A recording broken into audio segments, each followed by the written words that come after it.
જય જવાન જય કિસાન ખેડૂત ભાઈઓ, આપણી ચેનલ વિકસિત ખેતી વિકસિત ભારતમાં આપનું હાર્દિક સ્વાગત છે। હવે આજે આપણે આપણા બગીચાની અંદર એક રોગ જોવા મળ્યો છે, જે ગુચ્છો, પાંદડાના ઝુમખા, બાકડીઓ કે ગાંઠો થવી, આવા ચિહ્નોને માલફોર્મેશન કહેવાય છે ખાસ તો। અને એના ઉપાય માટે શું, એના નિયંત્રણ માટે શું કરવું?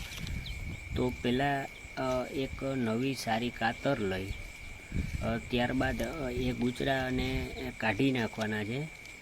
અને ત્યાર પછી ત્યાં જે કાતરથી કટ કર્યું છે ત્યાં એક બોરડો પેસ્ટ લગાવવાની છે। જે બોરડો પેસ્ટ શેની બનાવવી?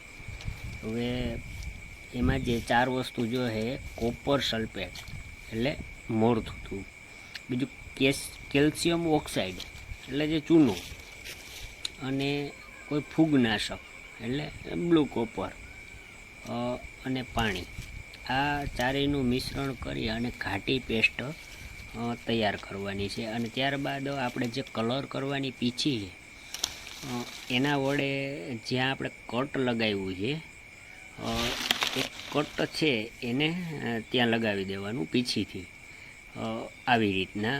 અને ત્યાર પછી આપણે જે ગુચરા જે કાપ્યા છે એનો ખરેખર તો બગીચાથી આગળ બહુ દૂર જઈ અને એમનો નાશ કરી દેવાનો, જે આ કાપીને બગીચામાં નહીં નાખવાનું, ખાસ કરીને એમને એકઠું કરી અને નાખવાનું છે। અને જે આપણે જે એક બીજી વાત જે કરવાની હતી કે જે આપણે પૂર્નિંગ જે કટિંગ કર્યું હતું, જેમાં આપણે બહુ મસ્ત બ્રાન્ચો મળી ગઈ છે। તમે જોઈ શકો છો કટિંગ પછી જે આવતી 6, 7, 8, 10 બ્રાન્ચો આવી છે, જુઓ તમે। અને બગીચાની અંદર ગ્રીનરી પણ બહુ સારી છે। અને આ એક જે ખાસ મિત્રો મને યાદ આવ્યું કે આપણે જ્યારે બોરડો પેસ્ટ બનાવીએ ત્યારે ખાસ કરી લોખંડ કે ધાતુના વાસણની અંદર શક્ય ત્યાં સુધી ન બનાવવું, પ્લાસ્ટિક અથવા કોઈ બીજા માટીના વાસણની અંદર બનાવવું। અને હવે પછી જે આપણે જે આ તમે જોવો છો જે આ બ્રાન્ચો છે, જે આપણે જ્યાં કટ લગાવી હતી ત્યાં આપણને નોનસ્ટોપ 5, 6, 7 બ્રાન્ચો 5, 6, 7 બ્રાન્ચો દરેક ડાળીની અંદર મળી છે।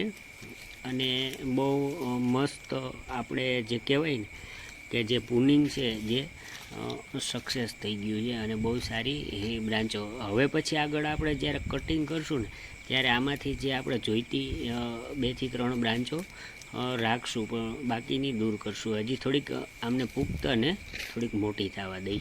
અને બીજું હજી આની અંદર આપણે એક જે ઈયળ છે, જે અંદર નવી જે ફૂટ આવે છે એની અંદર જે ઈયળ છે અને થ્રિપ્સ છે, જો તમે જોઈ શકો છો જે આ ઈયળ છે જે નવો જે ઓલો આવે છે એમને ખાઈ જાય છે। તો એમની વાત હવે આવતા વિડીયો